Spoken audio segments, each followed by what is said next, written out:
Député de Thornhill.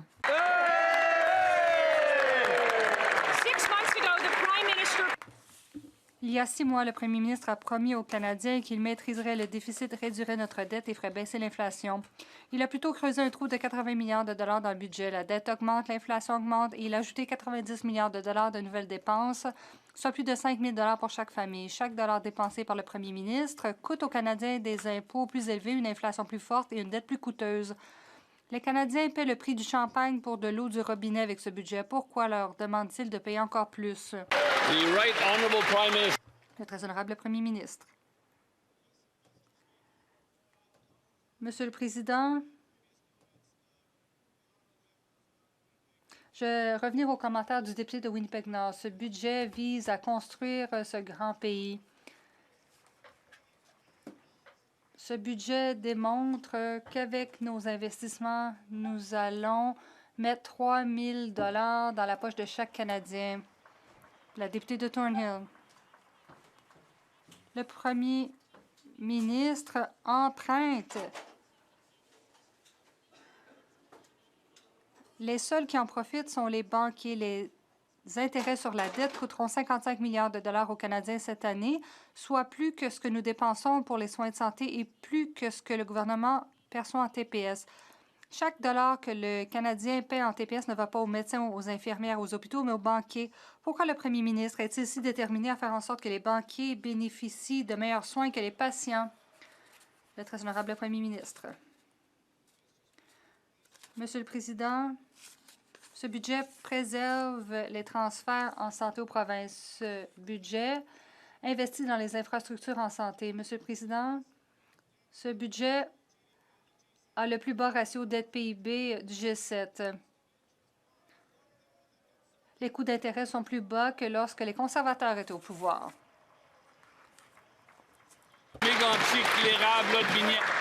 Le coût de ce budget libéral va faire grimper le prix de la nourriture, du logement, de tout ce dont les Canadiens ont besoin. Le premier ministre affirme que le Canada est dans une situation budgétaire solide. Alors pourquoi les familles peinent à joindre les deux bouts? Pourquoi devenir propriétaire est pratiquement impossible pour les jeunes? Pourquoi 2,2 millions de Canadiens font la file à chaque mois dans les banques alimentaires? C'est pas solide, c'est précaire. Le chef libéral a choisi d'enrichir ses amis avec un déficit de 80 milliards de dollars.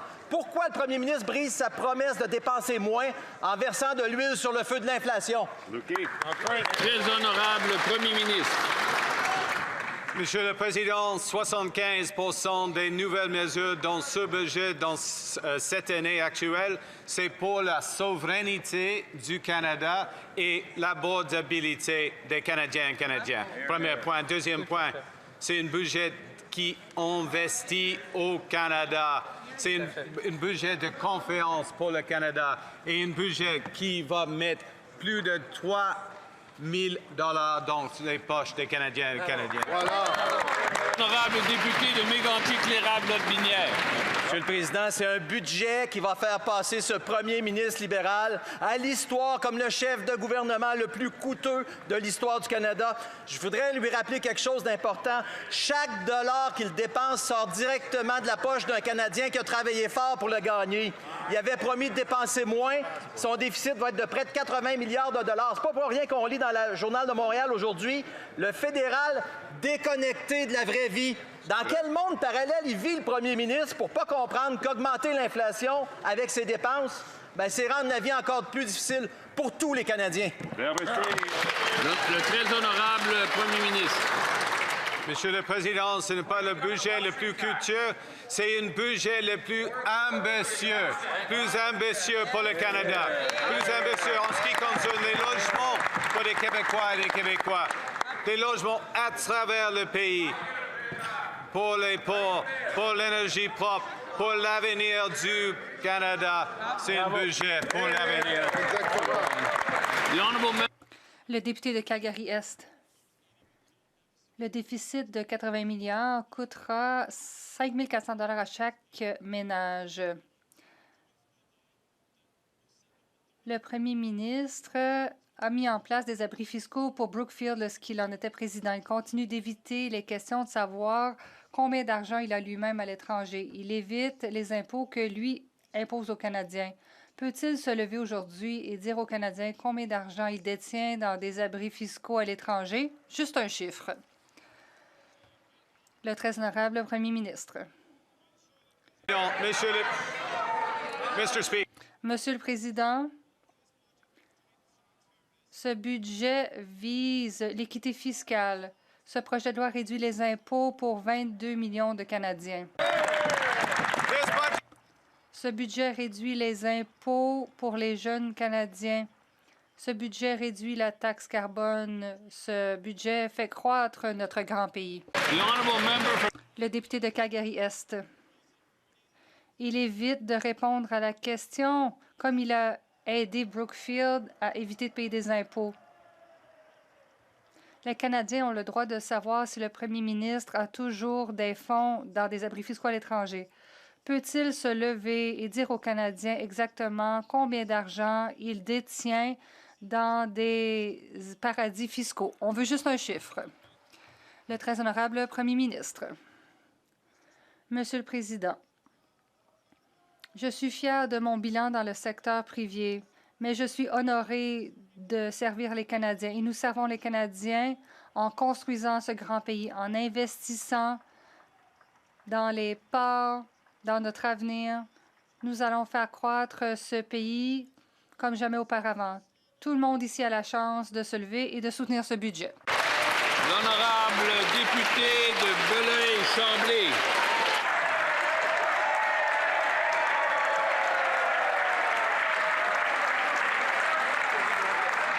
Monsieur le Président, pour un Québécois, de plus en plus se lever debout, ça veut dire vouloir l'indépendance du Québec.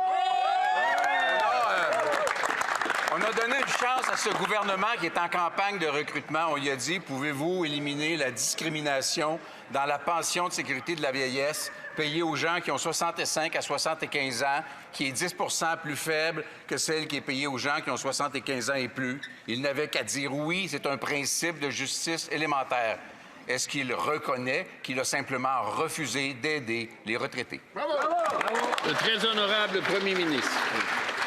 Monsieur le Président, dans ce budget-ci, il y a plus de 80 milliards de dollars de transferts pour les aînés à travers le Canada. 80 milliards de dollars. Oui, il y a une sous-prime pour les plus aînés. Et ça, c'est la justice.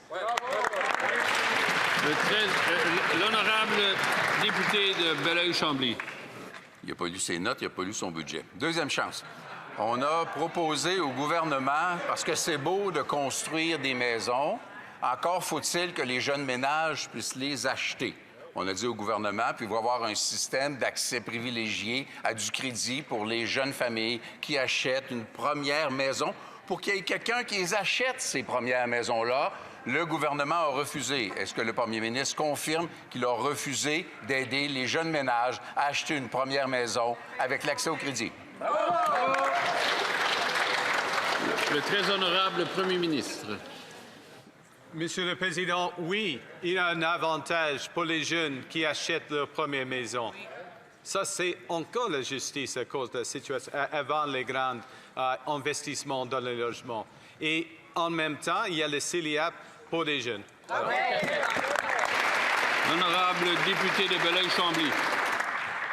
La priorité des Québécois et des Canadiens, c'est également la santé. Nous avons offert au gouvernement de travailler ensemble pour augmenter les transferts en santé pour qu'ils suivent l'augmentation des dépenses de système, du système de santé au Québec comme ailleurs au Canada. Le gouvernement a dit non. Les contribuables du Québec et du Canada vont payer de plus en plus cher d'impôts ou avoir de moins en moins d'argent pour faire autre chose dans les gouvernements du Québec et du Canada. Est-ce que le gouvernement confirme qu'il refuse d'augmenter les transferts en santé pour qu'ils suivent les dépenses de système? Ça serait se tenir debout. Le très honorable Premier ministre. Monsieur le Président, j'ai de bonnes nouvelles. Des bonnes nouvelles pour le Québec. 12 milliards de dollars de transferts pour la santé. Et il y a 5 milliards de dollars pour l'infrastructure de la santé dans ce budget. Et il y a 4 milliards de dollars pour Hydro-Québec. Il y a le port de Contrecoeur. Il y a le deuxième quai de Saguenay. Il y a 500 millions de dollars pour la culture, notamment des institutions culturelles québécoises. The honourable member. La députée de Middlesex London. Monsieur le Président, ce gouvernement est le plus coûteux de l'histoire du Canada. Le premier ministre ne comprend pas que plus son gouvernement dépense, plus les choses coûtent cher aux Canadiens ordinaires. Les libéraux avaient la possibilité de réduire le coût de l'épicerie en supprimant la taxe carbone industrielle, mais ils ont choisi de rendre les aliments plus chers en l'augmentant. Cela fait grimper le coût des intrants comme les engrais et le matériel agricole. Pourquoi le premier ministre augmente-t-il la taxe carbone industrielle et rend-il les aliments plus chers pour les Canadiens? La secrétaire d'État. Monsieur le Président, si les conservateurs votent contre le budget, ils votent contre la sécurité de la vieillesse, ils votent contre le supplément de revenu garanti, ils votent contre les nouveaux horizons pour les aînés, ils votent contre les mesures antifraude pour protéger les aînés contre les crimes financiers, ils votent contre les crédits d'impôt pour les travailleurs de soutien personnel qui s'occupent des aînés, et ils votent contre les soins dentaires. Les Canadiens veulent savoir pour qui les conservateurs se battent-ils parce que ce n'est certainement pas les aînés. La députée de Middlesex London. Bon, je vais l'expliquer aux libéraux. Pas de ferme, pas d'aliments. Le professeur Sylvain Charlebois met en garde. Nous sommes le seul pays du G7 à avoir connu 4 mois consécutifs d'inflation alimentaire à la hausse. Les libéraux ont présenté un autre des déficits budgétaires les plus coûteux et les plus importants de l'histoire. Alors que les Canadiens ont déjà du mal à payer l'épicerie, pourquoi le premier ministre augmente-t-il la taxe carbone industrielle pour rendre les aliments encore plus chers? Le ministre de l'Agriculture. Merci, Monsieur le Président. Je vais vous citer Sylvain Charlebois. Ottawa met la table pour de l'aide indirecte avec des infrastructures et des réformes qui pourraient rendre le système alimentaire fonctionner un peu plus efficacement. Les agriculteurs demandent certaines de ces mesures depuis longtemps. Accordons-leur ces mesures.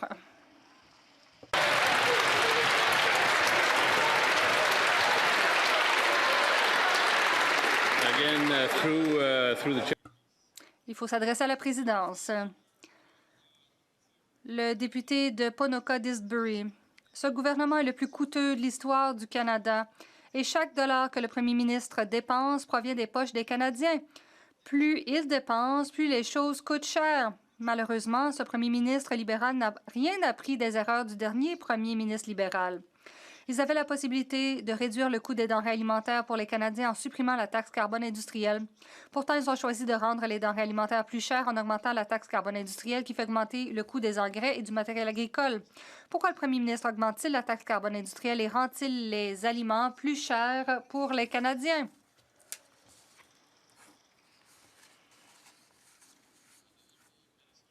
L'honorable ministre. Monsieur le Président, le budget offre une meilleure économie à l'Alberta. Le budget soutient les emplois et l'avantage économique de l'Alberta. Doug Griffith a dit qu'il s'agit d'un engagement pour favoriser la création d'emplois. Les conservateurs ne peuvent pas défendre l'Alberta s'ils n'écoutent pas la communauté d'affaires. Le député de Didsbury. Monsieur le Président, la taxe carbone industrielle libérale fait grimper le prix des aliments. Depuis l'entrée en fonction de ce premier ministre, les fraises ont augmenté de 25 le bœuf 25 le café 20 Sylvain Charlebois nous a dit qu'il y a un écart entre les prix des aliments au Canada et aux États-Unis qui était dû à un seul facteur, la taxe carbone. Il prévoit de mauvaises nouvelles pour 2026. Il affirme que nous sommes le seul pays du G7 à avoir connu 4 mois consécutifs d'augmentation du taux d'inflation alimentaire. Pourquoi le premier ministre augmente-t-il la taxe carbone industrielle et rend-il les denrées alimentaires plus chères? L'honorable ministre. Monsieur le Président, je suis fier de soutenir un budget qui fait croître notre pays et qui s'occupe aussi des communautés rurales. Je peux vous dire qu'à Terre-Neuve-et-Labrador, on investit dans les routes, les ponts, les hôpitaux, les communautés.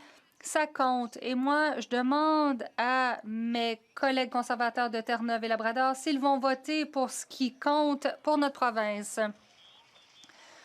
Le député de Chatham-Kent, Leamington. Monsieur le Président, ce gouvernement est le plus coûteux de l'histoire du Canada. Chaque dollar dépensé par le premier ministre provient des poches des Canadiens. Plus ils dépensent, plus les choses coûtent cher. Les libéraux avaient l'occasion de réduire le coût de l'épicerie en supprimant la taxe carbone industrielle, mais ils ont préféré rendre les aliments plus chers en augmentant la taxe carbone industrielle qui fait augmenter le coût des engrais, du carburant et du matériel agricole. Ces coûts sont répercutés sur les familles à l'épicerie. Pourquoi le premier ministre augmente-t-il la taxe carbone industrielle et rend-il les denrées alimentaires plus chères pour les Canadiens? Le secrétaire d'État, Monsieur le Président, les conservateurs se concentrent sur des taxes imaginaires. Le budget investit 51 millions de dollars dans le fonds pour les communautés fortes. Ça, c'est bon pour les communautés comme la mienne et celle de mon collègue. On parle d'argent pour des installations de loisirs et de sport. Ça comprend toutes sortes d'installations. Nous allons construire un Canada fort et ça comprend des installations sportives pour les Canadiens. Le député de Chatham-Kent-Leamington. Monsieur le Président, ceci n'est pas imaginaire. Le professeur Salvin Charlebois, allez-y, riez. Il a dit, et je cite, « L'écart entre les prix de gros Canada et les prix de gros aux États-Unis s'est creusé. » Et l'un des facteurs à l'origine de cette situation est la taxe carbone. Il a averti que le Canada est le seul pays du G7 à avoir connu 4 mois consécutifs d'inflation alimentaire. Les agriculteurs, les fabricants, les constructeurs paient plus pour les engrais, l'acier et le béton, des coûts qui sont répercutés sur les Canadiens. Alors que les autres pays du G7 réduisent les coûts, ce premier ministre ignore les experts, augmente la taxe carbone.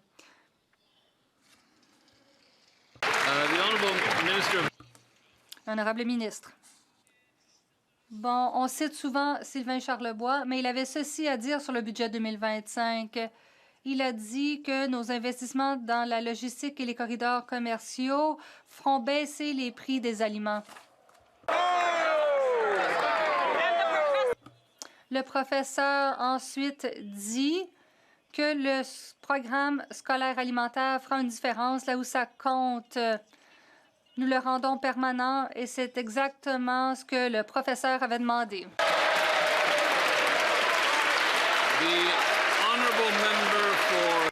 Le député de Calgary-Signal Hill. Monsieur le Président, ce gouvernement est le plus coûteux de l'histoire du Canada. Chaque dollar dépensé par le premier ministre provient des poches des Canadiens. Plus les libéraux dépensent, plus le coût de la vie augmente. Tout économiste le sait. Le premier ministre aurait pu supprimer la taxe carbone industrielle inflationniste. Au lieu, il a choisi d'augmenter la taxe et d'augmenter les coûts pour tous les Canadiens. Ma question est simple. Pourquoi le premier ministre augmente-t-il la taxe carbone industrielle et rend-il l'épicerie plus chère? L'honorable ministre. Monsieur le Président, voici ce que fait notre gouvernement la semaine dernière. Nous avons travaillé avec 9 différents pays pour annoncer 25 transactions pour faire venir 6,4 milliards de dollars dans 6 nouveaux projets. Voter pour ce budget fera en sorte qu'il y en aura encore plus. De Mirabel. Monsieur le Président, le budget, c'est un peu le pire des deux mondes. C'est un déficit libéral avec des idées conservatrices. Rien en santé, rien pour les aînés, des coupes en environnement. C'est du Stephen Harper. Et c'est pas moi qui le dis, Monsieur le Président, c'est le leader du gouvernement hier, et je le cite. C'est un budget que les électeurs conservateurs peuvent aimer. Les libéraux s'en cachent même plus, sauf que les Québécois, ils n'ont pas voté conservateur. Ils n'ont pas voté pour des coupes en santé. Ils n'ont pas voté pour l'abandon des aînés. Ils n'ont pas voté pour l'abandon de la lutte au changement climatique. Pourquoi les libéraux ne répondent pas aux demandes des Québécois? L'honorable ministre de l'Identité et de la Culture canadienne. Monsieur le Président, les Québécois et les Québécoises ont voté pour 42 députés, 44 députés québécois et québécoises pour ici la Chambre. Monsieur le Président, vous vous rappelez qui était le... Monsieur le Président, vous vous rappelez peut-être qui était le président de la DISC en 2003. C'était le chef du Bloc québécois. Vous savez ce que la DISC a dit de notre budget? A salué le budget du gouvernement. C'est l'investissement en culture le plus important de l'histoire du Canada. Et le chef du Bloc québécois va dire à tous ses députés de voter contre des investissements en culture au Québec, pour les films, pour la télé, pour la musique, pour nos artistes. Il va dire non, nous, on vous bloque le passage à tous ces investissements. L'honorable député de Repentigny. On a de la place. On a de la place. Monsieur le Président, c'est le budget de la capitulation climatique. Coupe de 15 % au ministère de l'Environnement. Abandon du plafond pour les émissions du secteur pétrolier et gazier. Crédit d'impôt pour les pétrolières et j'en passe. Or, ce matin, le commissaire à l'Environnement était clair. Il a confirmé qu'avant même le budget, le Canada n'allait pas atteindre ses cibles de réduction de gaz à effet de serre pour 2030. Et même qu'avec l'abandon de la tarification carbone, on recule. La réponse du budget? Moins de mesures en environnement, plus d'argent en pétrolière. On fonce dans le mur. Pourquoi les libéraux pèsent sur le gaz? L'honorable ministre de l'Environnement et du Changement climatique.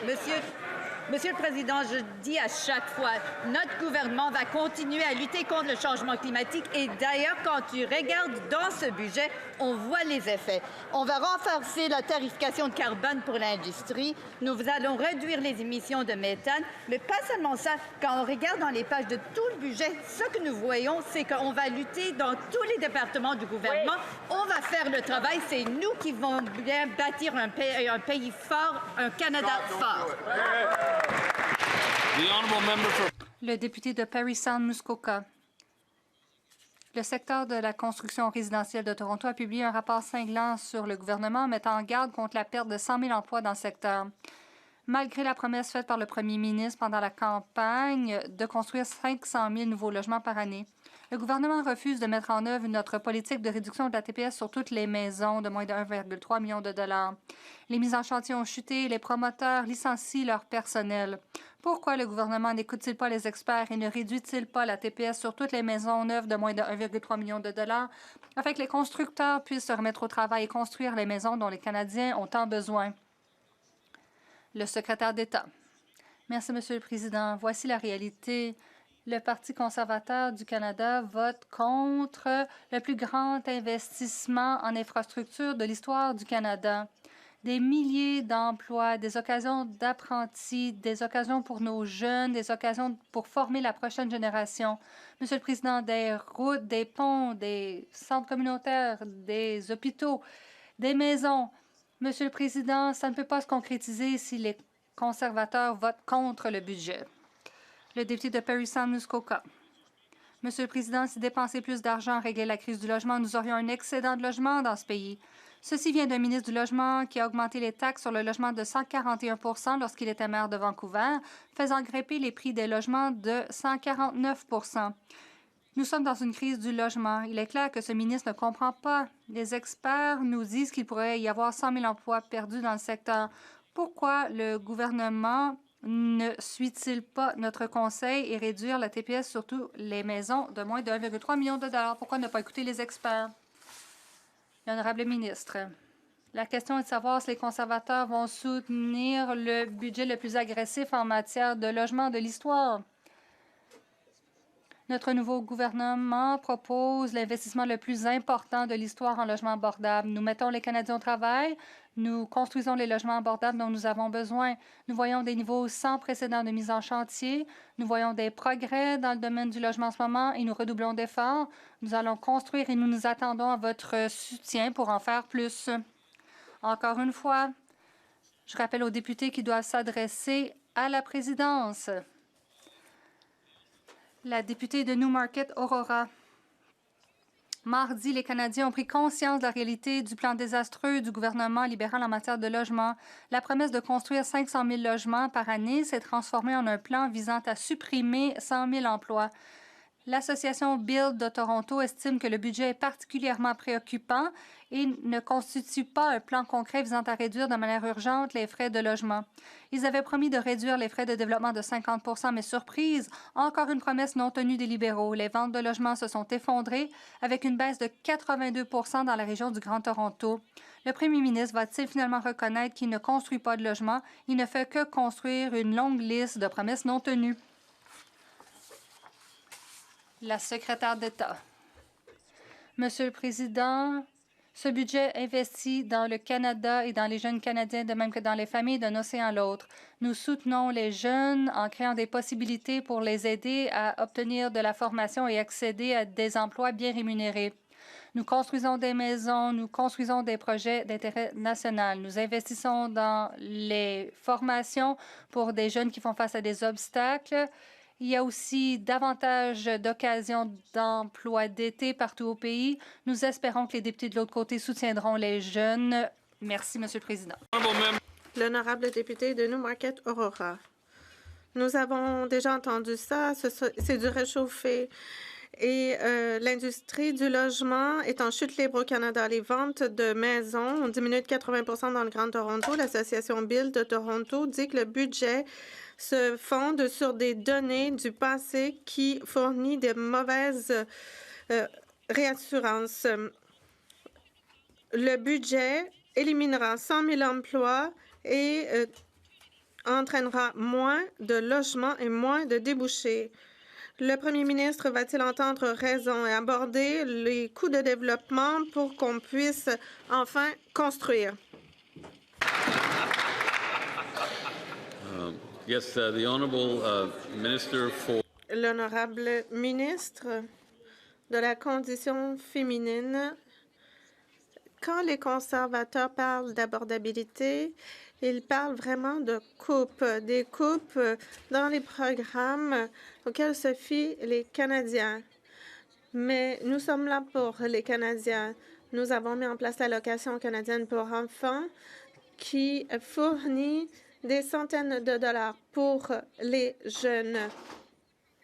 Nous rendrons permanent le programme alimentaire scolaire. Les parents sauront que leurs enfants auront un repas à l'école. Le réchauffé, de l'autre côté, ce sont les slogans. L'honorable député de Brampton-West. Monsieur le Président, ce gouvernement est celui qui coûte le plus cher de toute l'histoire. Chaque dollar dépensé par le premier ministre vient des poches des Canadiens. Plus il dépense, plus le prix de tout augmente. Il avait promis de moins dépenser, mais maintenant il dépense plus et ça coûte cher aux familles. Le service de la dette coûtera plus cher que le montant des transferts en santé. Quand le premier ministre va-t-il cesser d'hypothéquer l'avenir des Canadiens? Quand va-t-il présenter un budget abordable pour les Canadiens? L'honorable secrétaire d'État pour la lutte contre la criminalité. Monsieur le Président, ce député a pris la parole souvent en Chambre pour parler de sécurité publique et je sais que ses commettants à Brampton s'en préoccupent parce que ce sont mes commettants aussi. On investit de manière historique dans le budget pour la GRC. Nous déployons des nouveaux agents de la GRC, des services frontaliers. Les conservateurs disent qu'ils ne vont pas appuyer le budget, mais ça ne me surprend pas parce que leur chef dit que la GRC est méprisable. Comme ancien maire, je suis préoccupé par les problèmes liés au vieillissement des infrastructures et à la pénurie de logements. Et ça ne touche pas seulement les circonscriptions urbaines, mais aussi les circonscriptions rurales comme la mienne, Brome-Missisquoi. Le gouvernement s'est engagé à investir dans le logement et les infrastructures dans le cadre du budget Canada Fort, un investissement qui ne se fait qu'une fois par génération. Le ministre des Finances peut-il informer la Chambre des mesures prises pour construire plus audacieusement, plus rapidement que jamais dans des circonscriptions comme la mienne? L'honorable ministre des Finances. Monsieur le Président, on a plein de bonnes nouvelles pour les Canadiens et Canadiennes, mais on a seulement 30 secondes. 30 secondes pour expliquer aux Canadiens, Monsieur le Président. Oui, avec mes Maisons Canada, on va bâtir plus de logements abordables. Oui, avec le Fonds pour les collectivités, on va pouvoir investir dans l'aqueduc, dans les infrastructures municipales. Et oui, Monsieur le Président, on a mis un fonds pour les infrastructures de santé, comme le Québec nous avait demandé, Monsieur le Président. Alors, tous les députés de cette Chambre devraient se lever en faveur d'un budget générationnel, aider les prochaines générations, bâtir un Canada fort. Bravo. Nous croyons dans le Canada, Monsieur le Président. L'honorable député de Calgary Centre. Monsieur le Président, le Premier ministre a présenté son premier budget qui coûtera beaucoup plus cher que ce que pensaient les Canadiens. Un déficit de 70 milliards de dollars. C'est difficile de se remettre de cela. Et l'exercice n'est pas terminé. Il y aura encore plus de dettes à l'avenir. Les projections de dettes ont doublé sous ce premier ministre. Il y a 10 ans, sous l'administration précédente, c'était 28 milliards de dollars pour le service de la dette et ça baissait. Pourquoi le premier ministre en rajoute-t-il et pourquoi fait-il augmenter les coûts pour les Canadiens? L'honorable ministre des Anciens combattants. Monsieur le Président, il s'agit d'un budget générationnel qui améliorera la compétitivité du Canada. Ce sont des bonnes nouvelles pour les PME. Le président de la Chambre de commerce du Canada a dit que le budget se concentre sur l'économie et qu'il faut faire des choix pour attirer des investissements. Nous bâtissons l'économie la plus forte du G7. J'espère pouvoir compter sur l'appui de mon collègue, l'honorable député de Calgary Centre.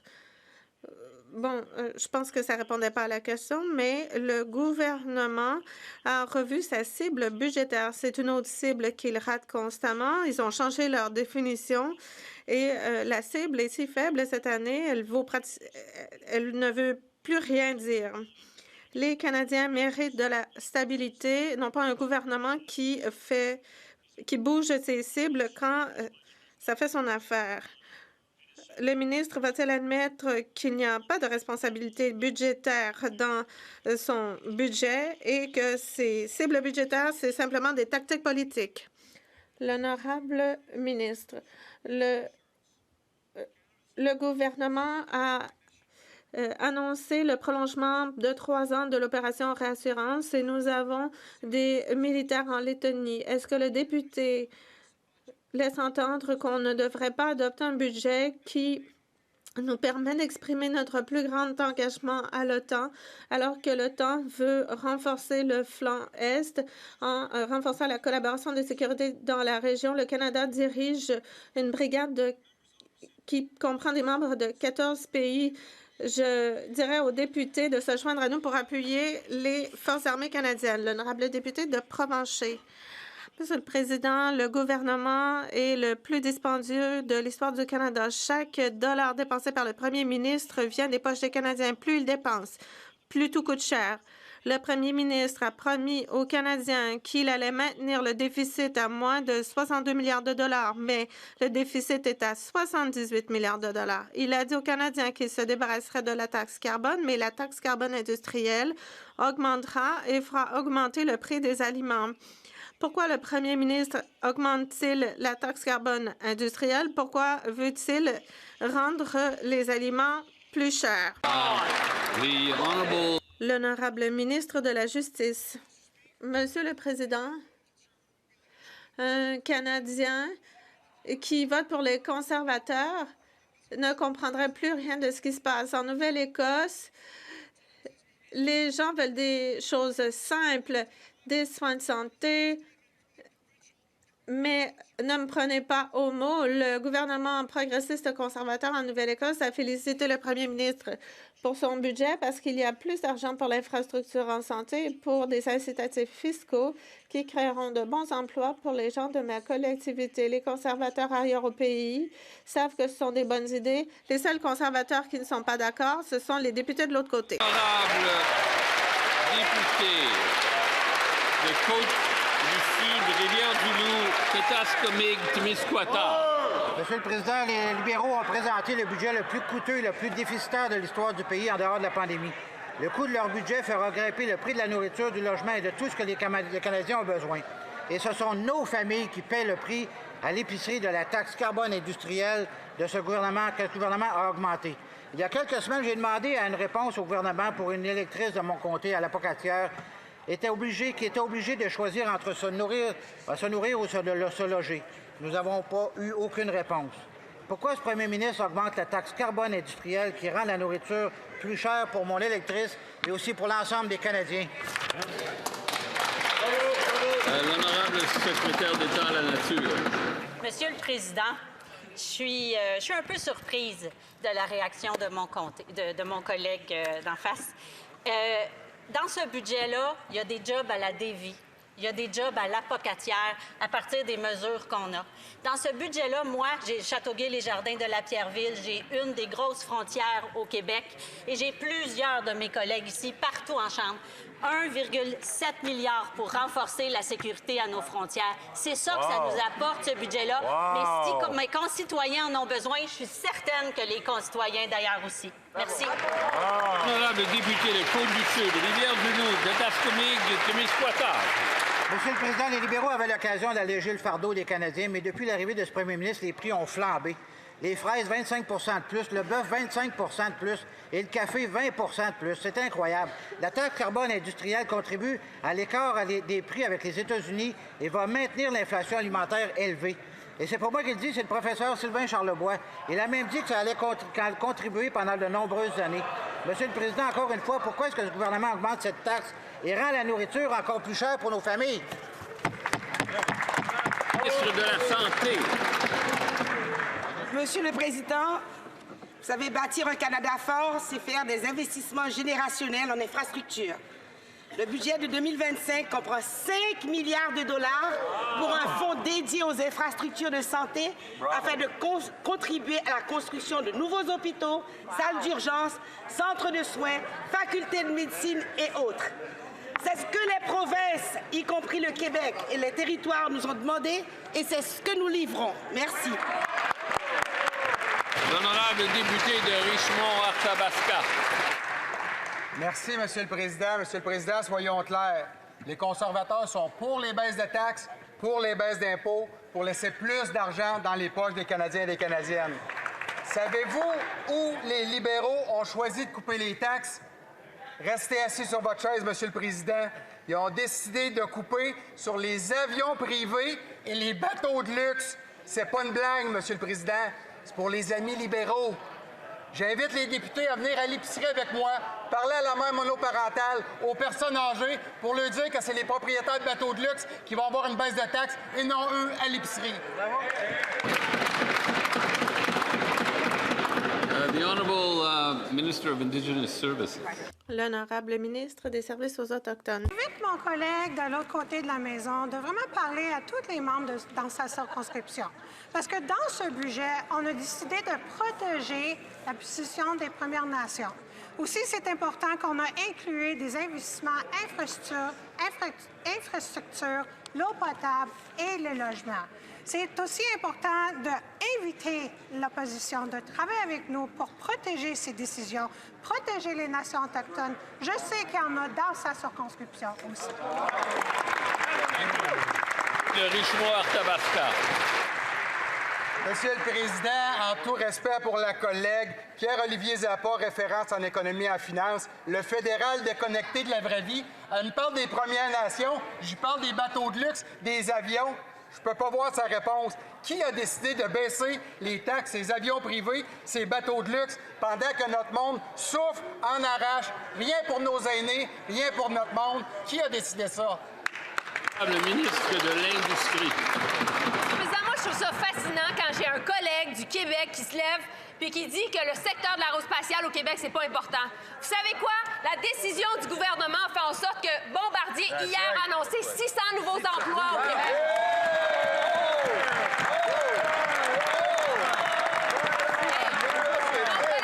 En tant qu'ancien collègue de François Legault à l'Assemblée nationale, devrait appeler le premier ministre du Québec puis dire qu'il est contre les 6 emplois. 600 emplois.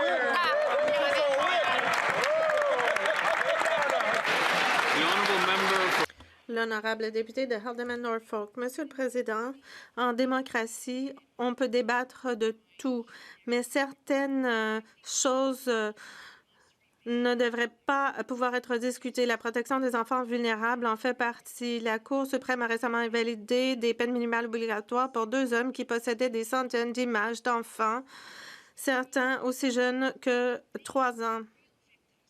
Il s'agit de vraies victimes de maltraitance et de traumatisme. Pourquoi le gouvernement protège davantage les droits en vertu de la Charte des pédophiles plutôt que de défendre la dignité des enfants? L'honorable secrétaire d'État pour la lutte contre la criminalité. Monsieur le Président, c'est simple. Les abuseurs d'enfants devraient être punis parmi les plus sévèrement en vertu de la loi canadienne. Nous proposerons un projet de loi qui protégera les enfants. J'espère que les conservateurs pourront l'appuyer parce que par le passé, ils n'ont pas appuyé la loi pour les torts en ligne. Ils n'ont pas appuyé des outils, des ressources supplémentaires pour les forces de l'ordre. Ils donnent préséance à la politique plutôt qu'à la sécurité de nos enfants, Monsieur le Président. L'honorable député de Haldimand-Norfolk. L'exploitation sexuelle des enfants est l'un des crimes les plus ignobles possibles. La Cour suprême a récemment invalidé la peine minimale obligatoire pour la possession de matériel d'abus sexuel d'enfants et le gouvernement refuse d'avoir recours à l'article 33 de la Charte de la disposition de dérogation pour remettre en place les peines minimales obligatoires pour les pédophiles. Pourquoi le gouvernement choisit-il de protéger les droits en vertu de la Charte des prédateurs plutôt que de protéger la sécurité et l'innocence de nos enfants? L'honorable secrétaire d'État pour la lutte contre la criminalité. Monsieur le Président, comme je l'ai dit, les prédateurs d'enfants sont les criminels les plus ignobles. Ils devraient être confrontés aux peines les plus sévères. C'est pourquoi nous présentons un projet de loi pour durcir les peines, pour faire en sorte que les prédateurs sexuels demeurent derrière les barreaux. J'aimerais bien entendre les conservateurs promettre qu'ils vont appuyer ce projet de loi et le C-19 dont la Chambre est saisie parce qu'ils ne nous ont pas appuyés par le passé quand on a présenté des mesures pour protéger les enfants. Alors, mettez la politique de côté et protégez les enfants.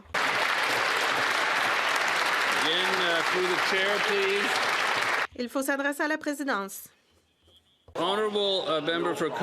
L'honorable député de Cumberland-Colchester. Monsieur le Président, le budget 2025 est un investissement générationnel dans notre économie, dans nos industries et pour les Canadiens. Les Canadiens paient des prix moindres pour les services de téléphone cellulaire, une diminution de 40 % au cours des 5 dernières années. Le budget 2025 propose des mesures pour réduire encore les coûts pour les Canadiens pour améliorer la concurrence.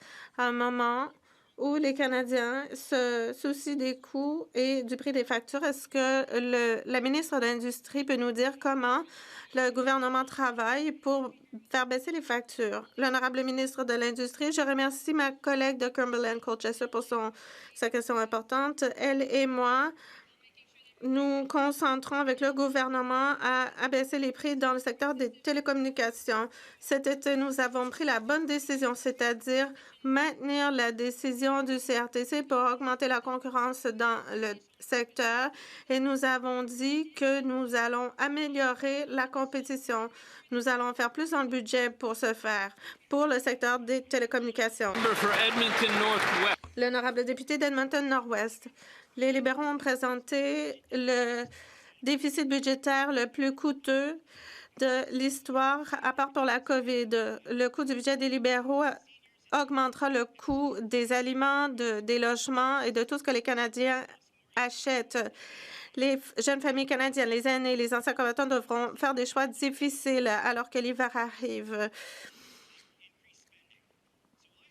Pourquoi le premier ministre rompt-il sa promesse et pourquoi ajoute-t-il de l'huile sur le feu de l'inflation? L'honorable secrétaire d'État pour l'approvisionnement en défense.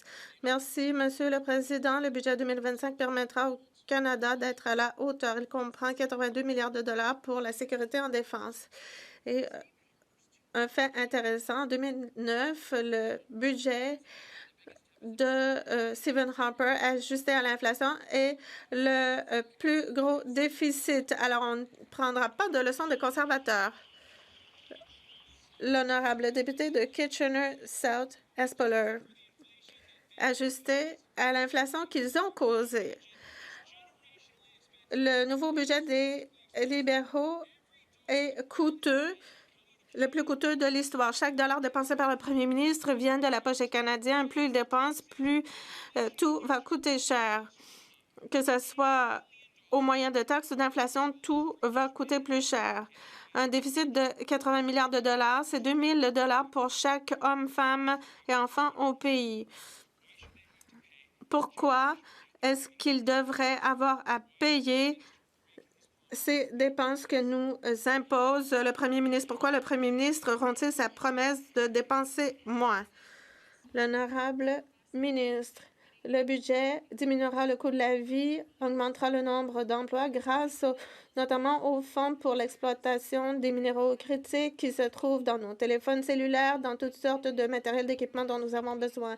Au Canada, nous avons beaucoup de matériaux et c'est le cas dans des circonscriptions de tous les partis. Et ces investissements signifient de bons emplois partout au pays et font en sorte que le gouvernement sera un chef de file en défense, en soins de santé, par exemple. Et ce budget est applaudi de toutes parts. J'espère que les conservateurs vont l'applaudir aussi. Le député de Maud-Transcona. Le gouvernement est celui qui nous coûte le plus cher de l'histoire du Canada. Chaque dollar dépensé par le premier ministre vient des poches des Canadiens. Plus il dépense, plus tout coûte cher. Près de 80 milliards de dollars en dépenses déficitaires signifie 450 $ par mois que les Canadiens n'ont pas. Donc, moins d'argent pour acheter l'épicerie et payer les factures. Et nous, on se retrouve avec une plus grosse bureaucratie et des consultants payés à prix fort. Pourquoi le premier ministre pense-t-il pouvoir mieux gérer l'argent des Canadiens par rapport à eux-mêmes? L'honorable ministre des Affaires du Nord. Monsieur le Président, on se concentre sur la souveraineté dans le Nord et dans l'Arctique. Nous avons un fonds d'infrastructure d'1 milliard de dollars pour l'infrastructure dans le nord du Manitoba. Nous avons 2,3 milliards de dollars pour l'eau potable dans les collectivités autochtones. Eux votent contre une université dans l'Inuit Nunangat et pour la création de logements dans le Nord. Nous travaillons pour donner des moyens aux Canadiens. Ils doivent se rallier à nous. L'honorable député d'Honoré-Mercier. Monsieur le Président, les résidents dans ma circonscription ont exprimé des préoccupations quant au coût de la vie. Le budget 2025 comprend de nombreuses bonnes initiatives qui leur donnera des moyens.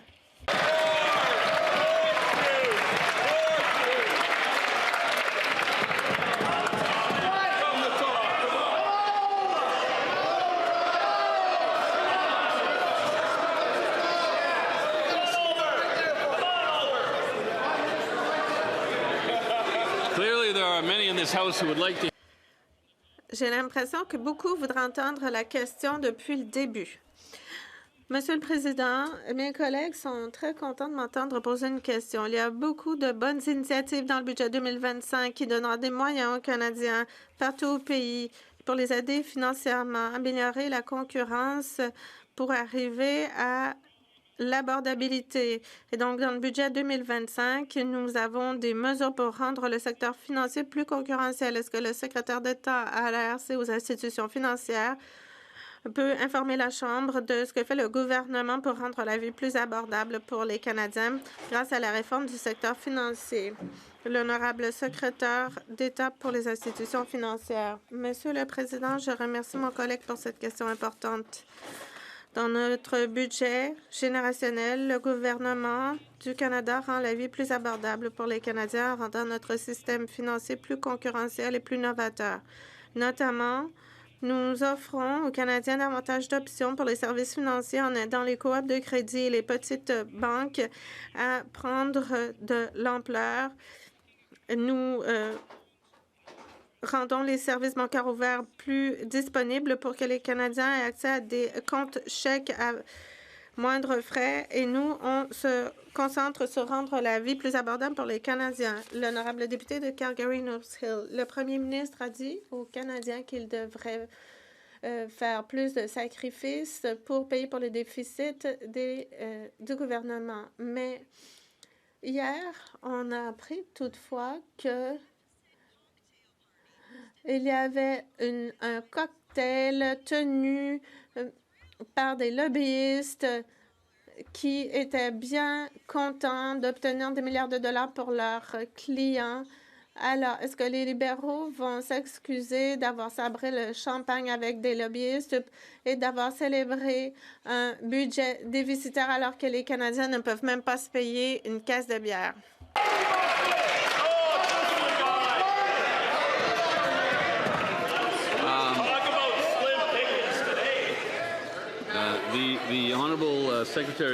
L'honorable secrétaire d'État au développement rural. Merci beaucoup, Monsieur le Président. Dans le Canada rural, on veut les investissements prévus dans le budget. En Saskatchewan, je vais dire aux députés conservateurs que la Saskatchewan les regarde. Au budget, au vote du budget, votez pour le budget. Ralliez-vous à nous pour que la Saskatchewan puisse réaliser son plein potentiel. The honourable member for Vancouver East. L'honorable député de Vancouver-Est. On a beaucoup parlé de ce budget. On avait déjà entendu beaucoup de choses dans les annonces prébudgétaires, mais ma question porte sur ce qu'il manque dans le budget. Il y aura des coupes de 15 % dans la plupart des ministères, notamment la perte de 40 000 travailleurs. On parle de rationalisation, de modernisation, de recalibration. Mais le premier ministre peut-il nous dire quels programmes seront éliminés, lesquels ne seront pas renouvelés et comment les collectivités seront touchées? Les Canadiens méritent de savoir. Le ministre des Finances. L'honorable ministre des Finances. Je remercie ma collègue pour cette question importante. Elle aura vu dans le budget que nous sommes fidèles à nos valeurs canadiennes. Nous avons un budget qui se concentre sur l'avenir, sur les investissements et on protège les services de garde, les soins dentaires et autres programmes parce que de notre côté, nous comprenons qu'il est important d'appuyer les Canadiens dans la situation actuelle et en même temps, nous allons bâtir un bel avenir. Nous allons prendre soin des Canadiens parce que nous croyons au Canada. L'honorable député de Vancouver-Kingsway. Il est clair de plus en plus que le budget du gouvernement n'arrivera pas à offrir les changements promis et le budget n'est pas à la hauteur. Le budget ne fournit pas le répit dont ont besoin les Canadiens dès maintenant. Ceux qui vivent la crise du coût de la vie, 60 % ont du mal à payer leurs factures mensuelles. La moitié utilisent des cartes de crédit pour leurs dépenses quotidiennes. Des cartes de crédit avec des taux d'intérêt à 19 % en plus. Pourquoi les libéraux n'offrent pas de mesures concrètes pour aider les millions de Canadiens qui ont besoin d'aide maintenant? L'honorable ministre des Finances. Monsieur le Président, je suis content que mon collègue me pose cette question. Elle est importante. Il se souviendra que la première chose qu'on a fait pour les Canadiens, c'est de réduire les impôts pour 22 millions d'entre eux parce que le coût de la vie est au cœur de leurs préoccupations. Monsieur le Président, je sais qu'il y a une initiative qui l'appuie dans le budget parce que nous en avons parlé. C'est celle de rendre la prestation les prestations automatiques pour les Canadiens. Ça met fin à la période des questions.